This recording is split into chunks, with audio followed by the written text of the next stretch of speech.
जयंत पाटील आणि आव्हाडांनी काल उपमुख्यमंत्री शिंदेंची भेट घेतल्यामुळे पुन्हा एकदा चर्चांना उधाण आले। सध्या अर्थ खात्यावरून पडद्याआड घमासान सुरू आहे। अर्थ खातं राष्ट्रवादीला देण्यास शिंदेंच्या शिवसेनेचा विरोध असल्याच्या बातम्या होत्या। यावर विशिष्ट पक्षाला खातं देऊ नका असं शिंदे बोलणार नाहीत असं तटकरेंनी म्हटलेलं आहे। अर्थ खात्यावरून महायुतीमध्ये अंतर्गत घमासान सुरू झाल्याची माहिती सूत्रांनी दिली।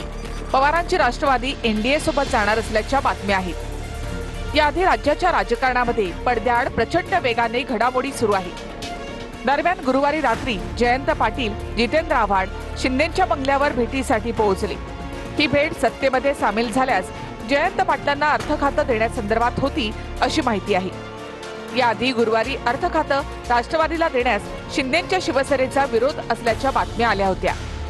या बातम्या आल्यानंतर तातडीनं जयंत पाटील, आव्हाड हे शिंदेंच्या बंगल्यावर भेटीसाठी पोहोचले।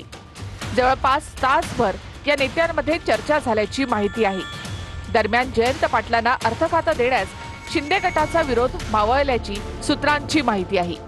राज्याच्या राजकारणामध्ये नवीन समीकरणं जुळण्याआधी पडद्यामागे वेगानं घडामोडी सुरू आहेत। दुसरीकडे अर्थ खातं दादांच्या राष्ट्रवादीकडे राहावं यासाठी राष्ट्रवादीचे प्रयत्न सुरू आहेत।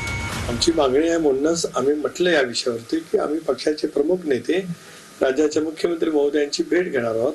आम्हाला भेट दिल्यानंतर आम्ही या विषयावरती आणि इतर अनेक बाबींवरती आम्हाला चर्चा करायची आहे। अर्थ खातं मागण्यासंदर्भात आम्ही ज्याला भेटणार आहोत याचा अर्थ स्पष्ट आहे। मला स्वतःला असं वाटतं की वृत्त कल्पकलित निराधार आहे। याचं कारण असं की आदरणीय एकनाथराव शिंदे साहेब जे उपमुख्यमंत्री आहेत, अशा वेळेला इतर पक्षाला विशिष्ट विभाग देऊ नये असं ते म्हणतील असं मला स्वतःला काय वाटत नाही। दरम्यान भाजपने सुद्धा अर्थ खात्यावरून आपली भूमिका स्पष्ट केली आहे। असा घमासांचा कधीच प्रश्न येत नाही। काही जर वाटलं तर माननीय सुनेत्रा पवारजी आणि देवेंद्रजी बोलतील। घमासान करण्याचा काही प्रश्न नाही आहे। आमच्याकडे संवाद आहे।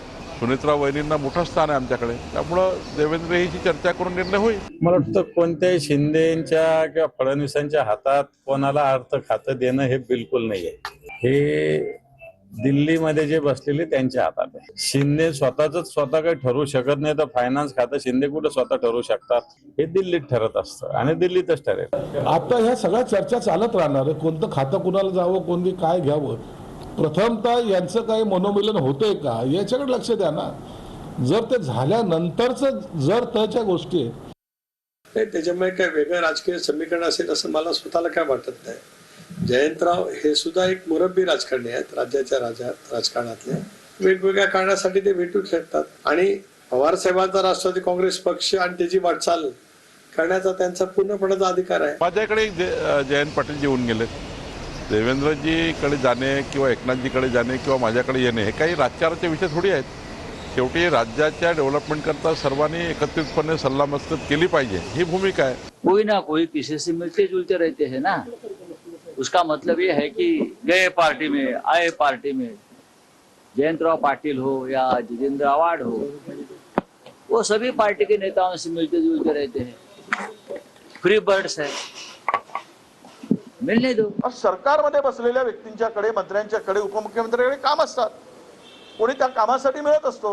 अरे विकासाच्या संदर्भात आम्हाला काही कामं करायची की नाही, मतदारसंघातल्या कामासाठी कुणाकडे जाणार? राज्यपालाकडे जाऊ आम्ही। गेल्या काही दिवसांमध्ये जयंत पाटील फडणवीसांना भेटले। त्यावेळी तटकरे आणि पटेलही वर्षावर होते। त्यानंतर त्यांनी ही भेट नगराध्यक्ष पदाच्या अपात्रतेसंदर्भात असल्याचं म्हटलं। आमचं शहर जे आहे त्याच्या नगराध्यक्ष पदाचा निर्णय हा चुकीचा झालाय एवढंच मला त्यांच्या कानावर घालायचं होतं आणि दुसरं कोणतंही काम नव्हतं। त्यामुळे माझ्याकडे कुठला कागदही नव्हता। मी त्यांच्याकडे काही निवेदन दिलं वगैरे अशी काही बांधेल नाही। मी जाऊन त्यांच्याशी बोललो। ते बऱ्याच वेळाने बाहेर आले, तर त्यांनी बाहेर आलेलं मला सांगितलं, सॉरी माझं जरा मीटिंग चालू आहे पण काय सांगा। त्यांना सांगितलं, सांगून भेट झाल्यावर मी निघून आलो। त्या पलीकडे कोणती चर्चा करण्याचा प्रश्नच उद्भवत नाही। या भेटीनंतर अर्थ खातं देण्यास शिंदेंच्या शिवसेनेचा विरोध असल्याच्या बातम्या आल्या। त्यानंतर तातडीनं जयंत पाटील आणि आव्हाड शिंदेंना भेटले। यावेळीही त्यांनी नगराध्यक्ष पदाच्या अपात्रतेबाबत भेट असल्याचं सांगितलं। मात्र ईश्वरपूरमधील नगराध्यक्ष पदाच्या अपात्रतेसाठी जयंत पाटलांच्या मुख्यमंत्री आणि उपमुख्यमंत्र्यांच्या भेटी आणि नगराध्यक्षपदासाठी एवढी तातडीची तळमळ सध्या राजकीय वर्तुळामध्ये चर्चेचा विषय आहे. सूत्रांच्या मते महाराष्ट्राच्या राजकारणामध्ये पवारांच्या राष्ट्रवादीची नवीन समीकरणं जुळण्याआधी पडद्यामागे या वेगवान घडामोडी घडत असल्याची माहिती आहे.